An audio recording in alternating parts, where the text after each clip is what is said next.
Assalamualaikum dan salam sejahtera. Pada hari ini, kami akan saksikan pelajar menuntut ilmu pada zaman dahulu tanpa penggunaan teknologi. Adakah mereka menghadapi kesukaran? Mari kita saksikan. Alamak, aku dah lambat. Tumi masin, cikgu. Pergi sana, duduk tempat. Okey, cikgu. Okey, baiklah, kita akan sambung kelas hari ini. So, cikgu nak awak cari kata dan maksud perkataan kat depan. Okey, so cikgu akan bagi korang seorang satu kamus.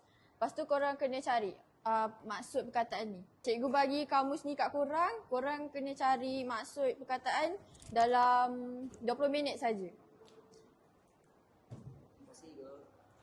Si cikgu. Kamus ni korang kongsi.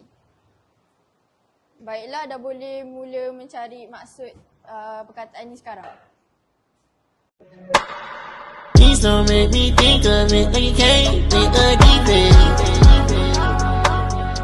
Hei, manalah perkataan maklumat ni? Takkanlah nak kena cari satu-satu. Baiklah, masa sudah tamat, sila tulis jawapan kamu dekat depan.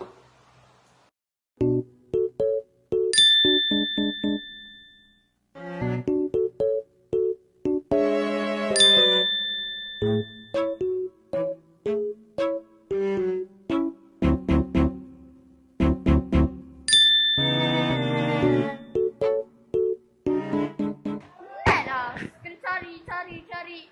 Tak senang kalau... Kesannya, pelajar mudah hilang tumpuan dan kurang berminat untuk mengikuti proses pembelajaran.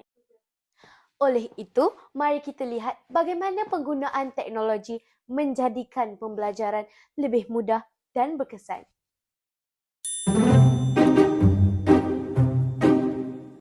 Dengan adanya teknologi, pelajar dapat mengakses maklumat dengan lebih cepat, mudah dan tepat. Hal ini membantu pelajar memahami pelajaran dengan lebih jelas dan meningkatkan minat mereka terhadap pembelajaran.